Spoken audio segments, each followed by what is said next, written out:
24 counting day magic June 4 ചൊവ്വാഴ്ച രാവിലെ 5 മണി മുതൽ.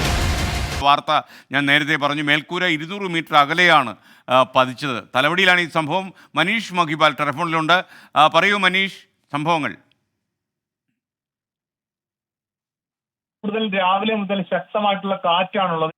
രാവിലെ 7:30യോടുകൂടിയാണ് സംഭവം ഉണ്ടാകുന്നത്. തലവടി പഞ്ചായത്ത് 3-ാം വാർഡ് പൂന്തുരുത്തി പട്ടമന 5-ൽ മണി സിയുടെ വീടിന്റെ മേൽക്കൂരയാണ് കാറ്റിൽ പറന്നുപോയത്. ഇദ്ദേഹത്തിന് കാഴ്ച പരിമിതിയുള്ള ആളാണ്. ഈ മേൽക്കൂര പറന്നുപോയി ഏകദേശം 200 മീറ്റർ അകലെ പതിച്ചു. അത്രത്തോളം വലിയ വേഗത്തിലാണ് കാറ്റ് വീശിയത്. പിന്നീട് മണി വീട്ടിൽ നിന്ന് ഇത് ശബ്ദം കേട്ട് ഇറങ്ങി ഓടിയ സമയത്ത് അവിടെ നിലത്ത് വീണു. വീഴ്ചയിൽ നെഞ്ചത്തും കൈക്കുമൊക്കെ തന്നെ പരിക്കേറ്റു. പിന്നീട് ആ കാറ്റ് ഇവരുടെ വീട്ടിൽ മാത്രമല്ല, സമീപവാസിയായ പട്ടമന 5 ലീലാമ്മ രാമേന്ദ്രന്റെ വീടിന്റെ അടുക്കളയുടെ ഷീറ്റും പൂർണ്ണമായും പറന്നുപോയി.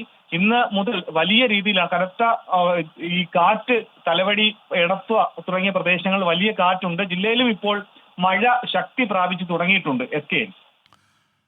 Okay, thank you Manish Mahipal. വിധി ദിനത്തിൽ 24 മാജിക് ജൂൺ 4-ാം തീയതി ചൊവ്വാഴ്ച രാവിലെ 5 മണി മുതൽ 24-ൽ.